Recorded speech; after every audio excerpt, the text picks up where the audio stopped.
আসসালামু আলাইকুম। সবাই কেমন আছেন? আশা করি সবাই ভালো আছেন। আলহামদুলিল্লাহ আমিও ভালো আছি। আজকে মাগফিরাতের প্রথম দিন। মাগফিরাত হচ্ছে প্রথম ১০ রমজানের পরে যে দ্বিতীয় ১০ রমজান সেটা হচ্ছে মাগফিরাত। আর লাস্ট ১০ রমজান হচ্ছে নাজাত।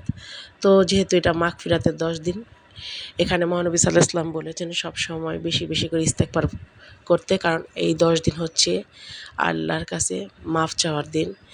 আল্লাহর কাছে গুনাহ মাফের জন্য বেশি, বেশি করে ইস্তেগফার করতে হবে, আস্তাগফিরুল্লাহ পড়তে হবে, বেশি, বেশি করে দান সদকা করতে হবে। সবসময় মুখে রাখতে হবে যে আস্তাগফিরুল্লাহ আল্লাযী লা ইলাহা ইল্লা হুয়াল হাইয়ুল কাইয়্যুম আতুবু ইলাইহি লা হাওলা ওয়ালা কুওয়াতা ইল্লা বিল্লাহিল আলিয়্যিল আযীম। বেশি বড় করে পড়তে না পারলে ছোট করে আস্তাগফিরুল্লাহ, আস্তাগফিরুল্লাহ পড়া যাবে। কারণ আমরা এই ১০ দিনে যতটুক পারি আল্লাহর কাছে ক্ষমা চাইবো, মাপ চাইবো জীবনের ভুলের জন্য। আর অবশ্যই আল্লাহ আমাদেরকে মাফ করে দিবেন। আমরা আল্লাহর কাছে মন থেকে দোয়া চাইবো। আর যত বেশি পারেন দান সদকা করবেন গোপনে। আল্লাহ তাআলা এই মাগফিরাতের ১০ দিন বেশি, বেশি দান সদকা করতে বলেছেন, নামাজ পড়তে বলেছেন, তার কাছে ক্ষমা চাইতে বলেছেন। দেখতে, দেখতে ১০ রমজান চলে গেল, রহমতের ১০ দিন কিন্তু চলে গেছে।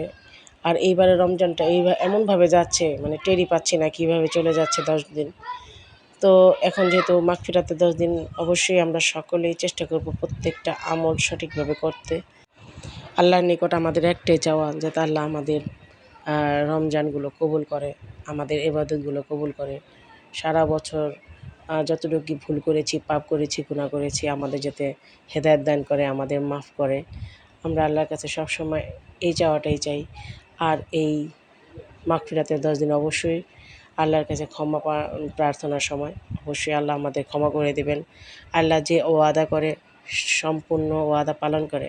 এখন আমাদের কাজগুলো করা উচিত, আমাদের দায়িত্বগুলো পালন করা উচিত, আমাদের ইবাদত, দান সদকা করা উচিত।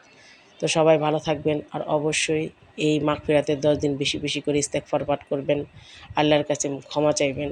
ইনশাআল্লাহ আল্লাহ আমাদের ভুলগুলো মাফ করে আমাদের সঠিক পথে নিয়ে আসবেন, আমাদের হেদায়েত দান করবেন, রহমত দান করবেন।